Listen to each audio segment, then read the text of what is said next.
일어나서 가슴에 손을 꼭 기백하며 나아가겠습니다. 나는 하나님을 예배하는 예배자입니다. 내가 서 있는 곳 어디서나 하나님을 예배합니다. 내 영혼 거룩한 은혜를 향하여 내 마음 완전한 하나님 향하여 이곳에서 바로 이 시간 하나님을 예배합니다.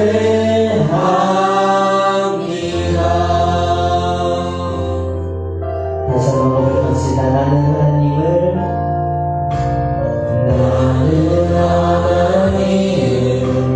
예배하는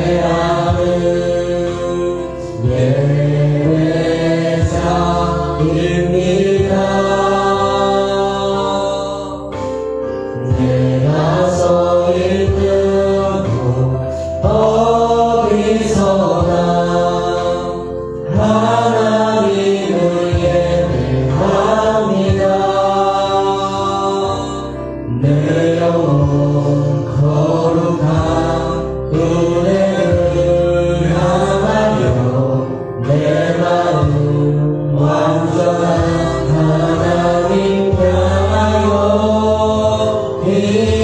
이곳에서 바로 이 시간 하나님을 예배합니다. 다시 한번 고백하며 나아가겠습니다. 나는 하나님을 예배하는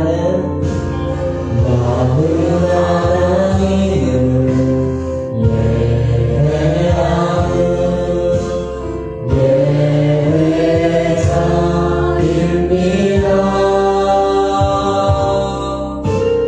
내가 서 있는 곳 어디서나 하나님을 예배합니다. 내 영혼 거룩한 은혜를 향하여 내 마음 완전한 하나님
아멘.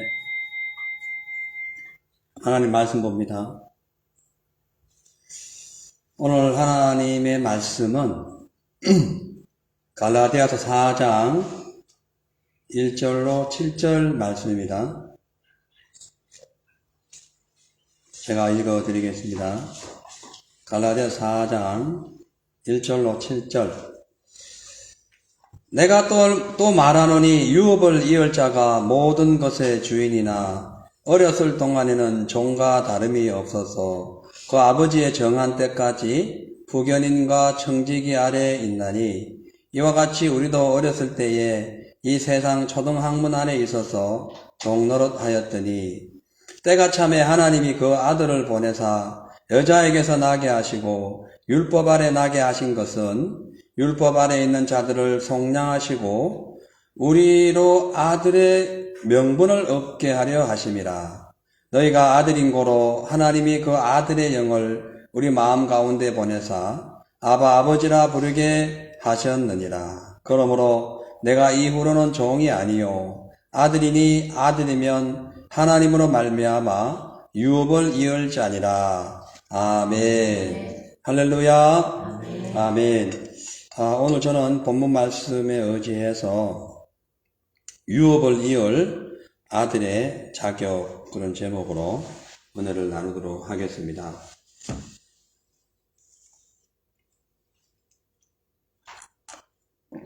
벌써 이 갈라디아서 강해가 지금 10회째가 되어 가는데요. 지난 시간에 이제 갈라디아서 3장 19절에서 29절에 있는 내용을 가지고 율법의 역할이 바로 예수 그리스도의 길을 예비하고 또 예수님이 십자가에서 인류를 구원하시는 그 순간에 그 율법의 유효기간이 끝났다. 그렇게 말씀을 드렸어요. 이제 오늘은 그렇게 하면서 이제 3장을 마쳤습니다. 이제 오늘은 4장 이제 첫 시간인데, 이제 1절에서 11절의 이 말씀 안에서 유업을, 하나님의 나라 유업을 이을 그 아들의 그 자격이 어떤 것인가에 대해서 알아봅니다. 이 갈라디아서 모두 6장으로 되어 있는데 그 중에서 3장과 4장은 최고의 핵심입니다. 거기에 모든 교리가 집약되어 있다고 볼 수가 있어요. 그래서 3장의 핵심은 성령 받고 구원받은 것이 율법의 행위가 아니라 예수 그리스도의 은혜였다라고 말씀했고, 4장의 핵심은 그러니까 구원을 유업으로 받아서 하나님의 아들의 그 명분을 갖게 되는 이유는 바로 아브라함에게 약속하신 그 오실 자 예수를 통하여 구원이 완성되었기 때문에 그렇게 되었다라는 것이 4장 전체의 핵심입니다. 이 내용을 이제 하나씩 풀어나가도록 하겠어요. 자, 1절에 보니까 내가 또 말하노니 유업을 이을 자가 모든 것의 주인이나 어렸을 동안에는 종과 다름이 없었다라고 말씀합니다. 우리가 어떤 일을 계획하거나 중요한 일들을 어떤 사람들에게 맡기게 될 때에 아무에게나 맡기지 않습니다. 예. 일정한 조건과 훈련을 통과한 그런 어떤 능력을 소유한 자이거나 아니면은 어떤 그런 특별한 자격을 갖춘 자에게 어떤 일을 맡기게 되는 거죠.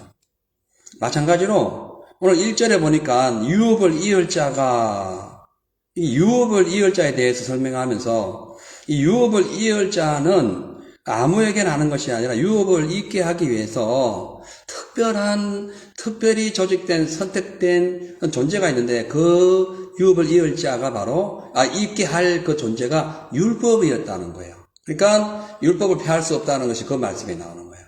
그죠? 그러니까 하나님께서 율법에 약속한 대로 그 구원받을 그러니까 구원받게 할 그 존재, 그분이 예수님인데 그 예수님께로 인도하기 위하여 율법이 필요하다는 거예요.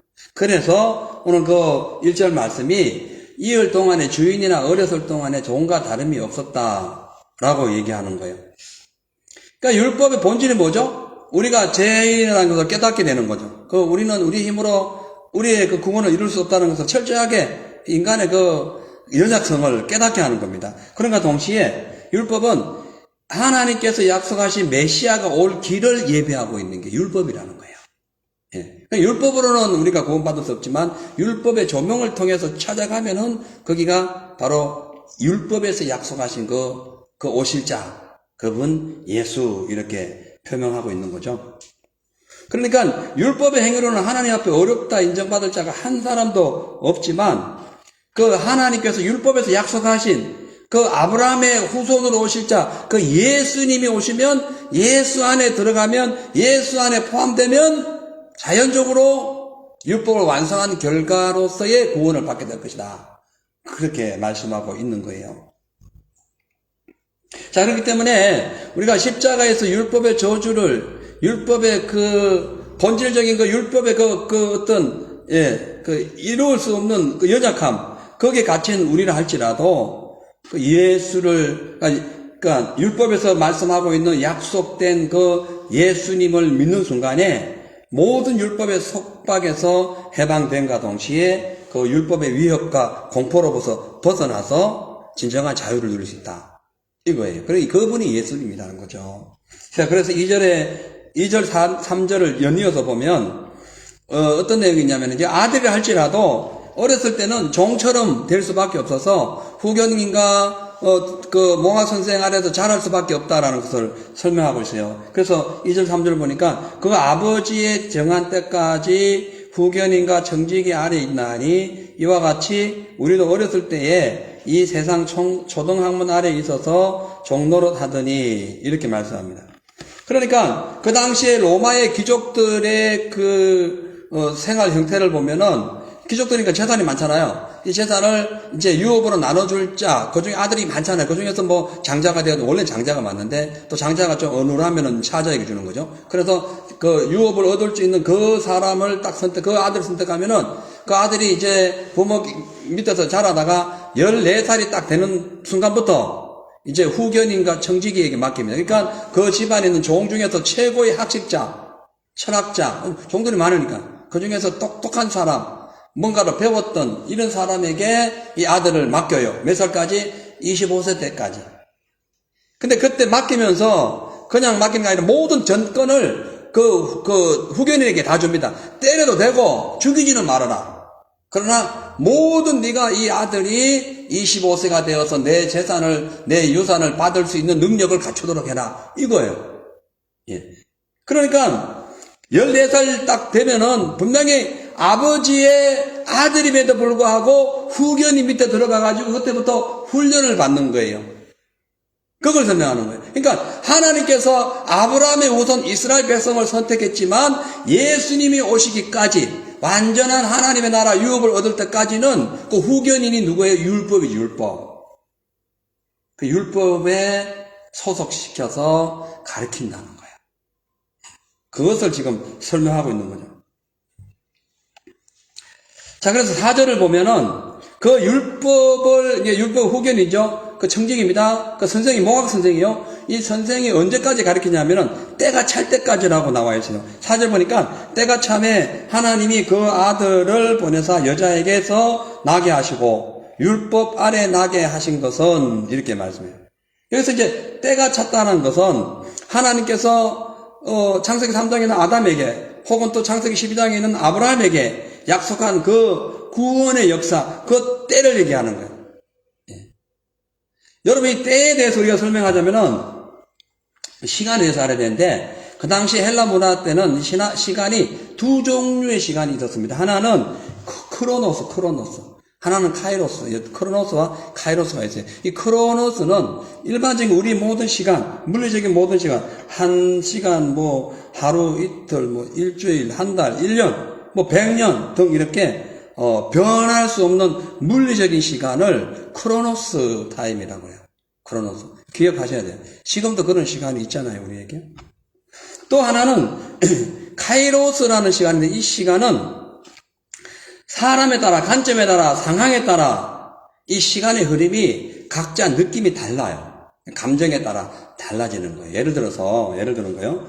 응급 환자에게 있어서 일부는 아무렇지도 않고 다치지도 않고 건강한 사람에게 100시간보다 더 긴 시간이고 더 엄청난 시간이에요. 이제 이 감정의 어떤 사건, 심리적인 시간을 의미하는 거예요.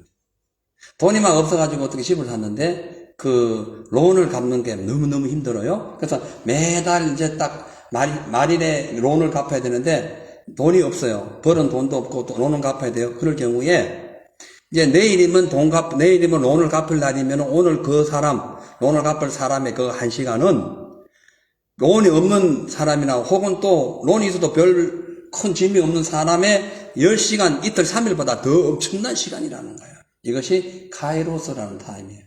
카이로스.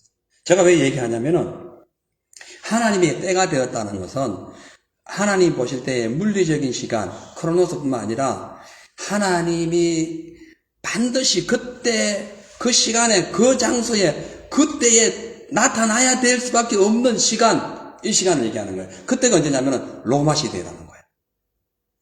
그것이 바로 AD가 시작되는 시대인 거예요.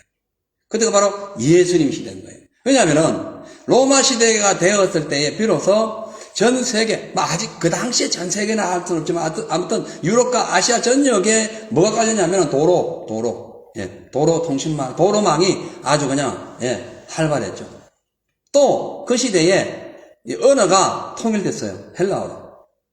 그러니까 마지막에 뭐냐면은 이제 마지막에 그러니까 메시아를 대망하는 그 마음의 그 간절한 메시아를 요구하는 그 카이로스 시간이 이스라엘 백성들이 있었다는 거예요. 그 물리적인 시간과 카이로스 시간이 함께 포함되는 거예요. 그래서 예수님이 그때에 오신 겁니다. 마지막 때 어떻게 될까요? 똑같습니다. 도로 통신망, 지금처럼 이렇게 엄청난 도로가 깔려있고 전 세계 하늘, 바다, 온 천지가 바다 밑에 하늘 위에 육지 위에 지금처럼 도로가 이렇게 확 깔려가지고 10시간 만에 한국에서 호주로 올 수 있을까요? 없죠.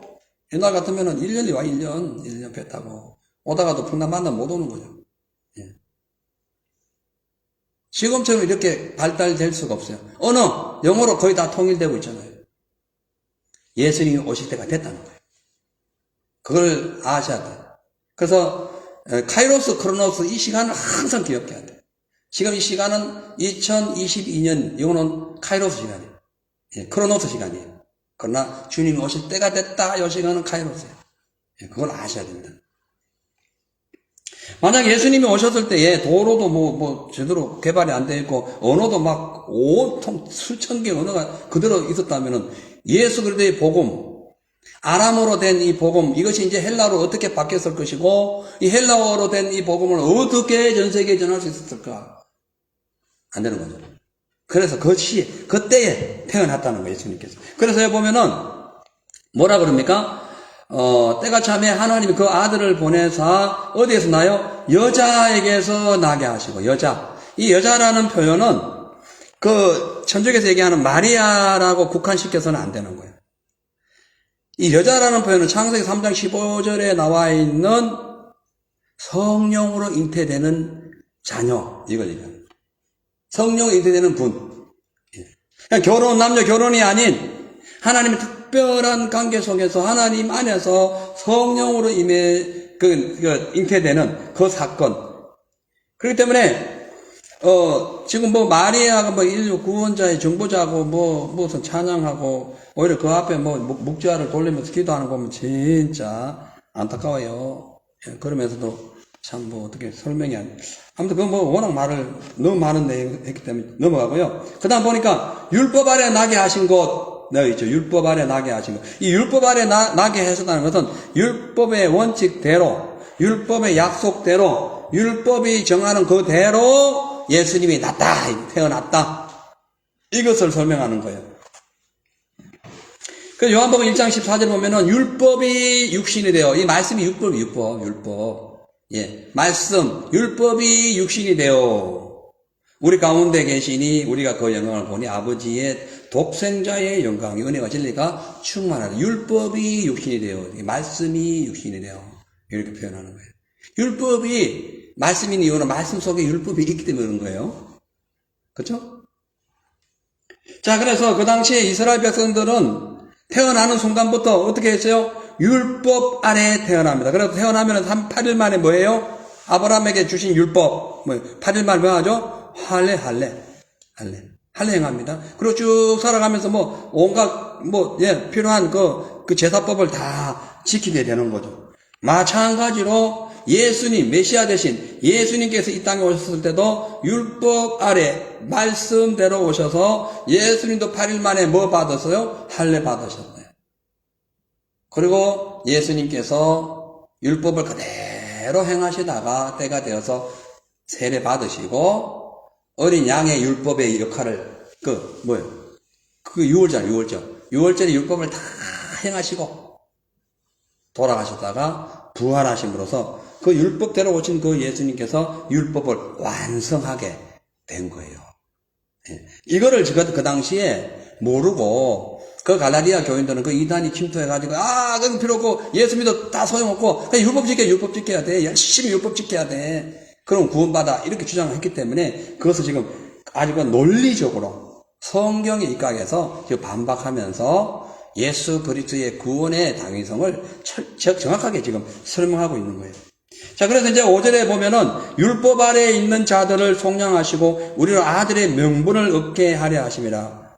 오늘 이제 핵심의 내용인데요. 그러니까 예수님께서는 율법 아래에서 태어나심으로써 율법 아래에서 지금까지 살던 모든 유대인들을 뭐해요? 그 유대인도 이제 모든 이방인들 다 포함한 겁니다. 뭐해요? 속량하시고 그로 인하여 하나님의 아들의 명분을 얻게 하셨다. 이 속량이라는 것은 구속이라는 뜻인데 이 당시에 그 상인들이 물건을 주고 받을 때에 서로 거래하잖아요. 하다가 오케이 그래 이제 계산 끝났다라고 해서 마지막으로 이 영수증을 주는 것을 속량이라는 거예요. 속량. 오늘날 우리 영수증 주고받잖아요. 이게 속량이에요. 구속. 그래서 성경 보면은 요한복음 19장 30절에 이렇게 말씀하고 있어요. 예수께서 신 포도주를 받으신 후 십자가 위에서요. 가라사대 다 이루었다. 그리고 머리를 숙이고 영혼을 돌아가신다. 다 이루었다. 이 다 이루었다가 속량이라는 거예요. 영수증을 발급해 준 거예요. 내가 다 처리했어. 그래서 영수증 받아보면 영수증 받으면 끝나잖아요. 뭔 일 있으면 영수증 갖고 가면 다 해결되잖아요. 그거예요. 그래서 무슨 문제 있으면 그 영수증 내미는 거예요. 예수님 내 죄를 구속해서 하면서 영수증 내미는 거예요. 천국 갔을 때도 마찬가지예요. 천사가 그 12진주문에서 기다리잖아요. 딱 파수대에 서고 있잖아요. 너 어떻게 와서 영수증 딱 내미는 거예요. 이게 구속, 구원, 예수. 그래, 예수님의 이름이 뭐예요? 자기의 죄를, 그 백성의 죄를 자기 죄에서 구속할 자라는 거예요. 그 영수증이라는 거죠. 그래, 그것을 지금 의미하는 거예요. 자, 그렇기 때문에 우리가 이 영수증 발급해 주신 예수님의 그 은혜를 안다면은 더 이상 율법에 종된 삶을 살 필요 없고 율법을 행해야만이 구원받는다라고 생각할 필요 없고 그냥 예수님이 내 대신 내가 해야 할 일을 다 이루어 주신 그 구원의 그 기쁨을 그냥 누리는 겁니다. 대신에 그냥 방종하면 안 되고 그 가치를 깨닫고 예수님처럼 거룩하게 살아가야 되죠. 그죠? 살아가야 돼요. 그래서 창세기 보면은 하나님이 아담을 지으신 이유가 모양과 형상대로 지었다 했죠. 그럼 뭔 뜻이에요? 네가 곧 나다는 뜻이에요. 결론. 네가 나다는 거예요. 근데 그러면 예수님께서 영수증을 발급해줘가지고 우리에게 구원을 시켜주셨어요. 율법 필요 없어요? 그럼 우리가 이제 그 죄의 덩어리에서 죄의 그 속박에서 벗어나가지고 하나님의 자녀가 되어서 그러면 우리가 어떻게 해요? 예수님이 나다라는 마음으로 살아야죠. 내가 예수님이라는 마음으로 거룩하게 살아야죠. 율법의 행함으로 구원받는 게 아니라 구원을 해 주셨기 때문에 형상을 닮아가는 거예요. 그래서 바울도 형상을 회복할 때까지 달려간다라고 고백했잖아요. 자, 그래서 예수님께서 율법대로 이 땅에 탄생하셔서 율법대로 그 어린 양, 그 유월절 어린 양 그 십자가에서 죽으시고 율법대로 다시 부활하려 했으니까 부활하셔가지고 어떻게 했다? 그 율법 아래 종노한 모든 사람들을 구원해 주시고 더불어서 그들에게 뭘 해줬어요? 하나님의 아들이 되는 명분을 주셨다. 명분. 그러니까 예수님의 십자가 사건은 율법에서 해방시킨 것뿐만 아니라 우리를 하나님의 자녀가 되는 명분을 주십니다. 명분 없으면 아무것도 못해요. 뭐 의미가 없는데 뭘 어떻게 계기가 없는데 되겠어요? 그래서 누구든지 예수님을 믿는 순간에 하나님께서 그 믿는 그 영에가 성령을 주셔가지고 아버지라 부를 수 있는 특권을 주시는 거예요. 아빠 아버지. 자, 그래서 자, 봅니다. 갈라디아서 4장 6절에 너희가 아들인 고로 하나님이 그 아들의 영을 우리 마음 가운데 보내사 아버지라 부르게 했다. 이 중요한 말씀입니다. 왜냐하면 구약 시대에는요, 모세조차도 물론 그 시내산에서 여호와를 보고 같이 먹고 마셨더라 이 말씀이 있지만 실질적인 상황에 들어가서는 모세조차도 하나님의 얼굴이 두려워서 제대로 못 봤어요. 예. 하나님 하면 막 버버벌 떨어 그 당시. 예. 옛날에 이게 예수님 사건, 그러니까 부활 사건 이후를 이전을 얘기하는 거예요. 그렇기 때문에 그 당시 유대인들은 성경을 읽다가 여호와, 야훼, 이게 오리지널 말은 야훼예요. 이 여호와라는 이름이 딱 돼 있으면은 성경 읽다가도 밖에 나가서 길을 씻고 옵니다. 길을. 여호와 하면 밖에 나가 길을 씻어. 그만큼 경건했어요. 여러분, 우리가 예수님의 은혜로 구원받아가지고 교회 온다 할지라도 함부로 살면 안 돼. 경건해야 됩니다. 경건해야 돼. 예? 마음도 경건하고, 옷차림도 경건하고, 다 경건해야 돼요. 더구나 이제 성경을 필사할 때에, 성경을 필사하다 여호와, 이렇게 야훼이란 이름이 나오면은, 성경 막 필사하다가 야훼 이름 나오면은 성경을 다시 물에다, 붓을 다시 물에다 씻어가지고, 가끔 씻어가지고 다시 붓을 먹에다 묻혀가지고, 잉크에다 묻혀가지고 다시 글씨를 쓰는데, 이때에 성경 필사하는 사람은 여호와라는 이름이 있을 때에 목욕부터 하고 그렇게 한다는 거예요. 엄청난 거예요. 대단한 거예요. 예? 그 정도로 경건하게 했다는 거예요. 그러니까 이렇게 했던 사람들이 여호와의 이름을 부른다? 아버지라고 부른다? 이거 상상을, 하나님 아버지를 부를 수가 없는 거예요. 예. 근데 왜 너희는 웬 사랑인지 예수 그리스도의 십자가 부활 사건 이후로 모든 예수 믿는 사람들은 하나님의 자녀가 되는 권세를 받았어요. 하나님의 아들이 되는 영을 주셨어요. 이게 성령이. 성령을 받으면 하나님을 아버지, 기도하다가 아버지 한다니까요. 이방나라 종교에서 누가 이방나라 종교 우상에게 아버지라 해요? 여러분, 이방나라 종교들 중에서 이방나라 신을 아버지라 하는 종교가 없어요. 그거 아세요? 없어요. 근데 예수 믿는 사람만 하나님을 아버지라 하는 거예요. 성령이 우리 가운데 오셔서 아버지가 될 수 있는 그 특권을 주신 특권. 우리에게는 뭘 주셨어요? 아버지라 부를 수 있는 영을 주신 거예요. 어떻게 하나님을 감히 아버지라 해요? 그렇죠. 피조물이. 그래서 로마서 8장 15절 한번 같이 읽어봅니다. 시작.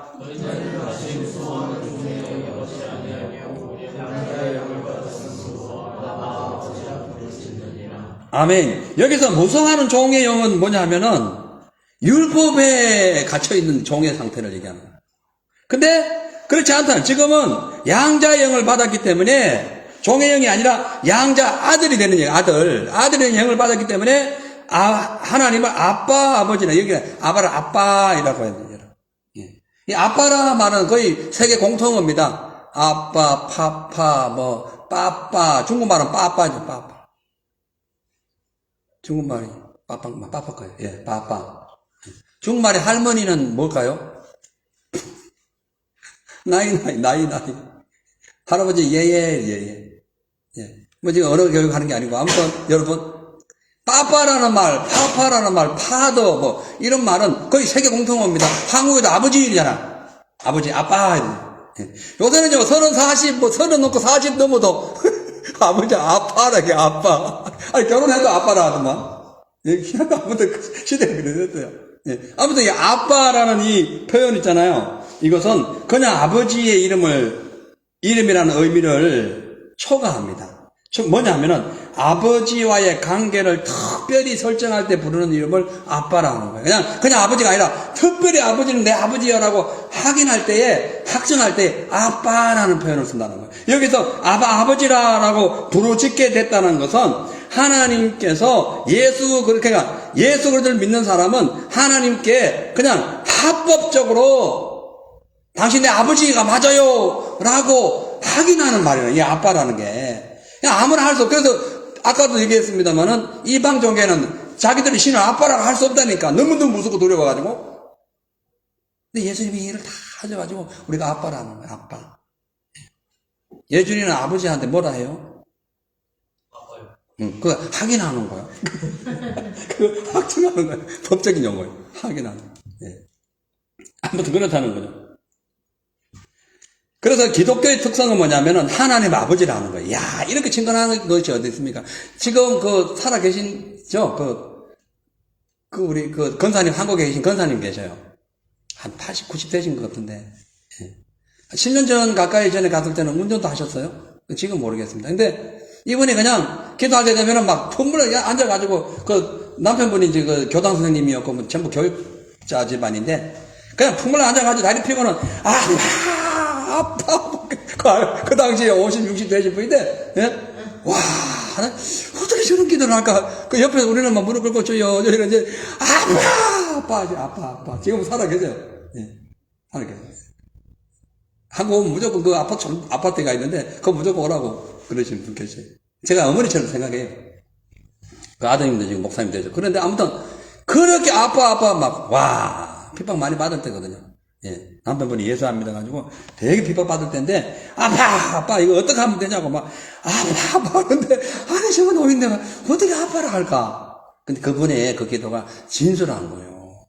그냥 그대로 하는 거예요. 부끄럽지도 않은 거예요. 누가 뭐라 하든, 그냥 아빠. 아니, 교장 선생님 부인이 그거 뭐다 아빠라 할 게 뭐 있습니까? 근데 하나님 앞에 그런 거 전부 다 필요 없어요. 그냥 아빠라고 그냥 무릎 꿇고 막 우는 거예요. 자, 그래서, 우리가 죄와 사망의 종에서 해방시켜 주신 그 하나님이 내 아빠라는 걸 믿는 순간에 우리는 진짜 막강한 건설을 갖게 됩니다. 상상할 수 없는 힘을 갖게 돼요. 그러니까 여러분, 이게 당당하게 살아야 돼요. 죄 짓지 말란 게 죄 지으란 게 아니라, 죄 앞에는 벌벌 떨 때, 큰 삶에 있어서 두려워하지 마세요. 당당하게 주님 바라보세요. 할렐루야. 왜냐면 우리에게는 천국이 천국. 율법에 갇혀가지고 막 지옥 언덕을 왔다 갔다 하는 게 아니라 예수 그리스도 단숨에 그냥 아들로 삼아가지고 천국을 멀어졌다고요? 유산, 그 유업. 그래서 아까 유업의 이을자, 아들의 명분을 어떻게 주느냐? 율법이 유업을 이을자 아들의 명분을 우리에게 선물하신 예수님께로 인도하는 몽학선생이네, 몽학선생. 후견인. 예? 청지기를 하잖아요. 자, 그래서 우리가 예수 믿는 성도님들은 이 땅을 바라보지 마세요. 썩지 않고 새하지 않고 부패하지 않는 하나님의 나라. 그 나라를 우리에게 유업으로 주신 예수, 그분께로 가까이 가야 됩니다. 그분만이 우리의 생명이에요. 자, 우리 베드로전서 1장 3절 4절 같이 읽겠어요. 시작.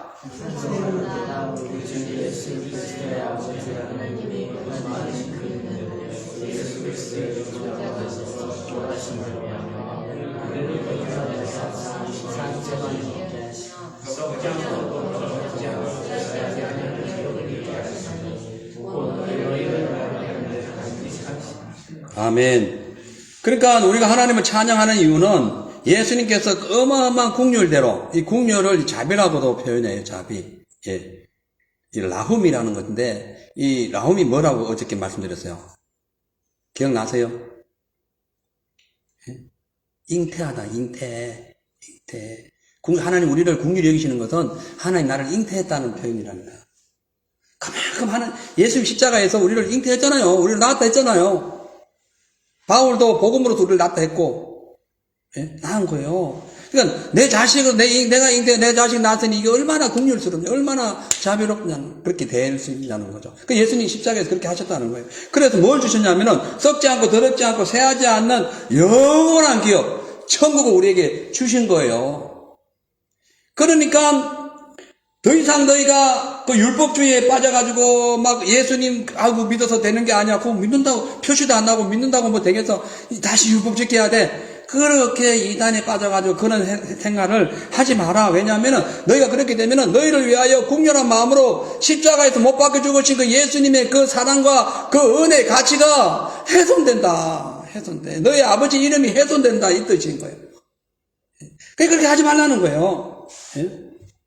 근데 이 당시에 이 지금 갈라디아 교인들은요, 그 당시에요, 이제 다음 주에 이제 나오겠습니다만은, 갈라디아 교인들은 자기의 눈을 빼서라도 바울을 위해 주려고 했던 그만큼, 예, 믿음이 괜찮았던 사람들이에요. 복음을 위해서 열심히 정진했던 사람들인데, 교인들인데, 뭐 이단에 와가지고 화해가닥 그냥 넘어가버린 거예요. 여러분, 유혹은요, 금방 당합니다. 예? 내 감정과 어떤 느낌과 어떤 목적이 삐뚤어졌을 때에 마귀가 딱 들어오면은 그것이 진리로 느껴지는 것이 그 미혹이라는 거예요. 그전에는 괜찮았는데, 이상하게 삐뚤게 딱 보는 순간에 흰색이 검어지게 돼. 그러면 검은색이 와가지고 검은 거야 하면은 흰색 사라집니다. 흰색이 진짜인데. 그래서 그 검은색으로 막 다니다 그냥 나중에 망하는 거예요. 그 미혹 당하면 안 돼요. 그렇게 철저했던 신앙 같은 이 지금 갈라디아 교인들이 바울이 피값을 세운 교회 아닙니까? 그런데 지금 미혹 당해가지고 예수 필요 없어. 예수 믿는다고 뭐 보이는 게 있어. 뭐 있어. 그냥 율법 지켜야 돼. 다시 할례 행해야 돼. 교회 와가지고 예배 딱 들어오는데 목사님 예를 드는 거예요. 목사님 우리 아들 어저께 나한테 8일째 됐어요. 할례 해주세요. 이런 거. 예. 그것이 그 당시에 있었다는 거예요. 율법이니까. 예. 그래야 구원받는다는 거예요. 뿐만 아닙니다.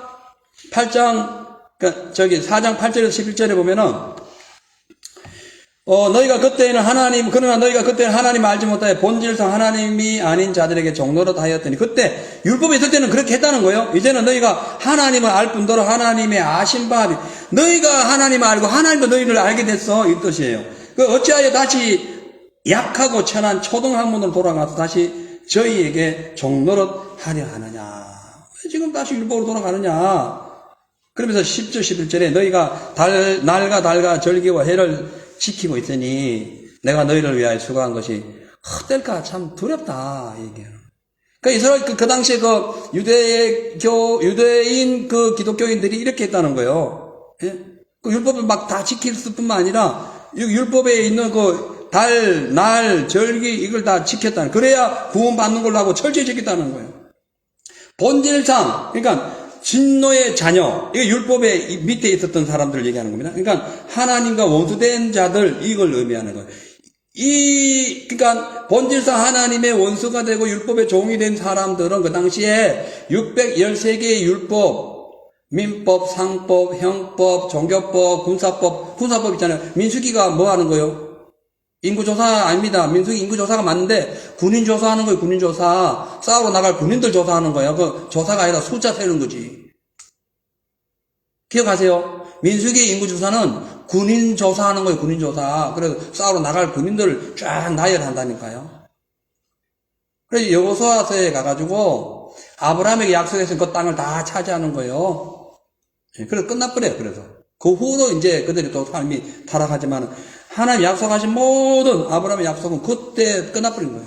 예. 그 안에서 모든 율법을 지키느냐 안 지키느냐 따라가 나라가 망하고 흥하고 그렇게 된 거예요. 자, 근데 이 당시에 이 유대교 이단들이 교회에, 갈라디아라는 것은 말씀드렸지만 여러 갈라디아 지역을 얘기하는데요. 그러니까 교회들을 얘기해요. 교회들. 그 교회들에게 침투해가지고 절기도 지켜야 된다. 절기도 지켜야 된다. 절기 지켜야 된다. 그래가지고 안식일 주일날 지키면 안 돼. 주일날은 그거 아니야. 안식일은 토요일이야. 오늘날. 잘 들어보세요. 예, 분별하셔야 돼. 그러니까 안식일 지켜야 돼.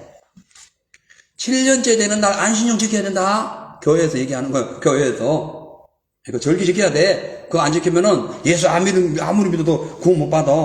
그 수전절도 지켜야 되고, 예? 부르절 뭔지 알죠? 부르절. 예? 부르절이라는 것이 제비 뽑는 날을 기념하는 거예요. 그 에스더 시대에. 그것도 지켜야 돼. 막 유전까지 다 막 율법에다 유전에다 싹 가져와가지고 지켜야 된다. 날과 절기 다 지켜야 된다. 이스라엘에 이 3대 절기 다 지켜야 되고 한국 구원 못 받는다. 안 된다. 그러니까 이제 바울이 그건 초등학문이야. 그거는 그냥 예수께로 인도했던 초등학문이야. 이제 네가 예수를 믿어가지고 이제 구원받아서 넌 대학생이 된 거예요. 대학생이 돼가지고 무슨 초등학생 그걸 다시 또 하냐는 거예요. 그거와 비슷한 얘기입니다. 왜냐하면은 율법은요 그림자에 불과합니다. 율법은 그림자라 하는 거예요. 그림자. 실체가 뭐예요? 예수. 율법 완성한 예수가 실체고 율법을 그림자로 해요. 그 영적으로 표현할 때 그래요. 예. 그러니까 그림자 그 무슨 소용이 있어? 실체가 중요한 거지. 그림자는 실체를 그렇게 실체가 가는 어떤 것을 보여주는 하나의 표면적인 상황이지 실존이 아니잖아요. 그런데 그 율법에서 그림자가 이게 얘기하고 있는 무슨 규칙을 지켜야 되고, 무슨 절기를 지켜야 되고, 안식을 지켜야 되고, 또, 그 49년마다 한 번씩 오는 안식년 지켜야 되고, 이런 거 얘기하고 있는 거예요. 그거 안 되는 거지. 예수 안에서 싹, 완성되는데. 모든 걸, 그러니까 예수님이 율법을 완성했잖아요. 폐하러 온 것이 아니라 완성했다는 것은 있는 것 다 이루었다는 거예요. 다, 완전히 다, 피니시 했다는 거예요. 그러니까 지금 마치 예수님을 믿고 구원받았음에도 불구하고 계속 율법을 주장하는 것은, 예를 들어가지고 우리가 음식을 사와서 우유나 이런 음식을 사왔는데 유통기간이 며칠 전이에 그래가지고 그거를 폐기해가지고 쓰레기통에 넣었어. 그리고 새 음식을 사다가 냉장고에 넣어놨는데 죽어도 그거는 안 먹고 쓰레기통 뒤져가지고 이미 폐쇄된 음식 찾는 거랑 똑같은 거예요. 그 말이 돼요? 그래서 지금 바울이 막 화가 나가지고 막 뭐라 하는 거예요. 그래서 너희가 지금 달과 절기 지키고 율법 지키는 거 진짜 제발 그래 하지 마라. 그렇게 되면 내가 너희를 위하여 복음 전하고 내가 예수 전하고 내가 너희를 위하여 기도하고 그 음식하면서 너희의 영성을 위하여 기도하니까 나 이게 허사가 된다. 정신 똑바로 차리라 이 얘기하는 거예요. 다만 이제 우리가 한번 숙제가 뭐냐면 오늘날 그럼 우리도 절기 지키잖아요. 우리 절기 지키죠? 우리 절기 안 지킵니까? 지키잖아요. 추수감사절, 맥주절, 이런 거 지키잖아요. 또 이제 신약시대 또 새로 생긴 또 절기 있어요. 성탄절. 성부 영신 예배, 그 이제 해를 지키는 거지. 첫 해에 지키는 거지. 이게 무슨 문제 있을까? 이것도 율법 아닌가? 그건 율법 아닙니다. 왜 그것이 율법 아니냐 하면은, 이미 예수 믿고 예수님만이 구원자라는 것을 인식하고 난 후에 예수님이 그 구약에 있는 율법을 따라서 살아온 것을 기념하기 위해서 예수님을 더 사랑하는 마음으로 그 날을 지키는 것 때문에 문제가 없어요. 그래서 성탄절 25일 날 무슨 태양절을 섬겼는데 그런 얘기하고 그건 우상숭배다. 다 그거 필요 없는 거예요, 그거. 우상 대신 예수님이 갔으면 우상 사라진 거지, 더 좋은 거지, 그걸 갖고 이단들이 막 따져요. 웃긴다니까요. 자, 그래서 결론적으로 뭐냐면은 천국을 상속받고 하나님 나라를 유업을 받을 수 있는 하나님의 아들이 될 수 있는 자격은 율법을 고집하고 율법대로 살고 율법의 모든 것을 행해서 되는 것이 아니라 그 율법을 그냥 순식간에 통째로 이루어주신 예수님 믿고 쓰여진 성경 말씀대로 감사하며 사는 거예요. 할렐루야. 이것이 우리의 신앙의 결론이라고 볼 수 있어요. 이제 말씀 마칠게요. 지금이나 옛날이나 현대에 살아가는 모든 사람들은 어찌 보면은 이 신앙을 두 가지 갖고 있어요. 하나는 율법주의, 하나는 복음주의 갖고 있는데, 율법주의는 뭐냐면은 예수님 우리를 위해 구원을 이루어 놓았음에도 불구하고 그 필요 없어. 내가 이래서 필요 없고 그러니까 행동으로 내 자력으로 살아간다. 그래가지고 무슨 이방의 종교인들처럼 무슨 고뇌에 들어가야 되고 무슨 엉뚱한 그런 걸 한다고 구원받는 건 아니다. 그거는 그냥 자기 노력에 불과한 거고, 구원은 우리 힘으로 할 수 없어요. 구원은 예수님만이 하실 수 있어요. 모든 율법을 예수님만이 다 종집을, 이게 영수증 성장했다는 거예요. 예수님만이 갖고 있는 영수증이 구원이에요, 구원. 우리는 그걸 할 수 없어요. 그냥 은혜로 구원 받은 것이고 나머지 삶은 주님 위해 사는 거예요. 이것이 우리가 제2의 율법을 행하는 거랑 똑같다, 이렇게 기억하시면 됩니다. 그래서 인간 스스로 율법에 규정된 것을 이렇게 함으로써 문제가 극복되고 이렇게 함으로써 어떤 구원에 이룰 수 있다, 그거는 절대로 타 종교에서 하는 그런 이단들의 어떤 행위인 것이고, 우리는 우리의 공로로는 구원 못 받고 예수님만이 우리의 모든 윤리적인 삶, 도덕적인 삶, 모든 핏값, 죗값 다 사해 주셨다. 그걸 아시고 오늘부터 우리를 양자 삼으시고 하늘나라의 그 영원한 유업을 우리에게 선물해 주신 그 예수님 안에서 감사하며 말씀에 순종하며 믿음으로 전진한 저와 여러분 되시기를 바랍니다. 다음에 우리 찬양 한 잔 부르시고요. 기도하겠어요. 너희는 가만히 있어. 오늘 기도 제목은, 기도 제목 한번 비춰주세요.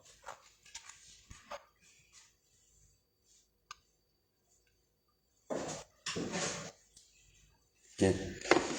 교회를 통해서 영혼 구원이 이루어지고 우리 전도 대상자분들이 주님을 만나 구원받을 수 있도록 기도해 주세요.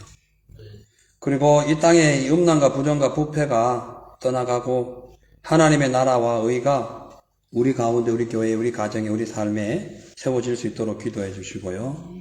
그 다음에 우리 살고 있는 이 지역 교회들에 서로 연합하고 또 믿음의 2세들 이들이 이제 영적으로 다시 부흥되고 또 우리 에버리진 사역과 다민족 사역이 잘 이제 준비될 수 있도록 기도해 주세요. 그리고 우리 한국과 호주의 영혼들을 위해서 기도해 주시고 또 우리 선교사님들의 그 사역이 영적으로 부흥되고 회복될 수 있도록 기도해 주시기 바랍니다. 그리고 마지막으로 독감과 코로나가 이제 이 땅에서 완전히 물러가고, 이 독감이면 또 오겠죠. 그러나 아무튼 코로나는 완전히 물러가고 모든 성도님들의 삶이 영육간에 강건해질 수 있도록 기도해 주시고, 그리고 여러분 갖고 오신 오늘 개인기도 위해서 합심해서 기도하도록 하겠습니다.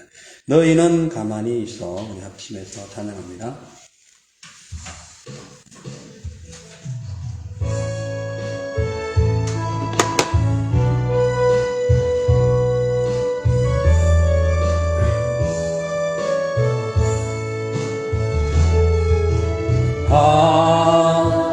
하나님은 우리의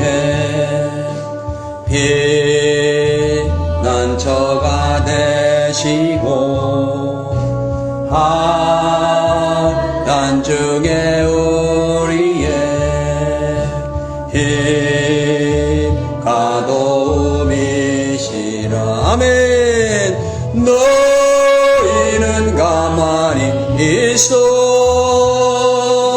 주가 하나님 땜할지어다.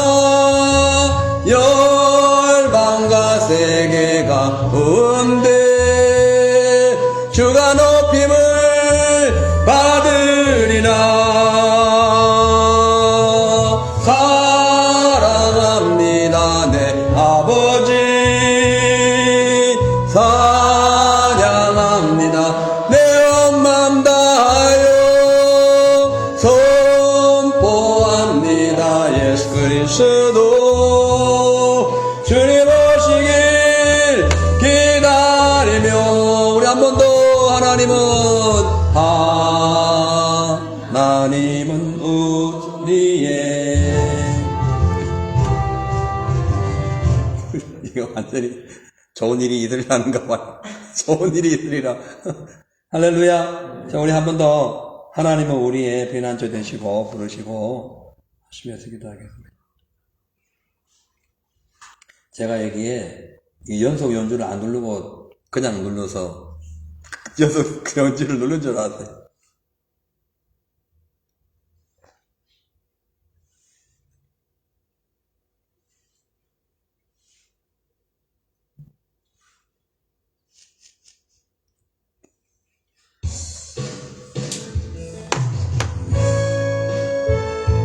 우리 한 번 더 가사를 내가시면서 진지하게 부르시고 기도하겠습니다.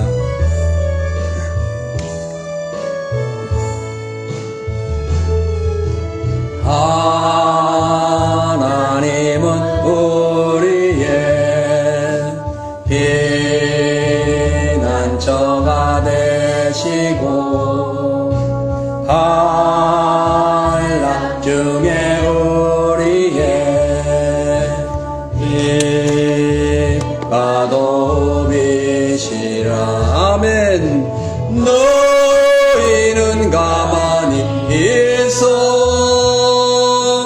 주가 하나님 땜할지어다. 열방과 세계가 온대 주가 높임을 받으리라.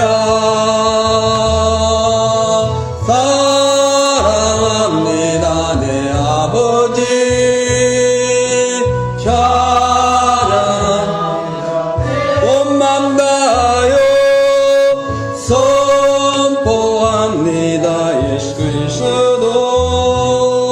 주님 오시는 기다리 우리 주여 삼성하시고 기도하겠어요. 주여 주여 주여 할렐루야 하나님 주여 감사 할렐루야 아버지 할렐루야 할렐루야 주여 할렐루야 성령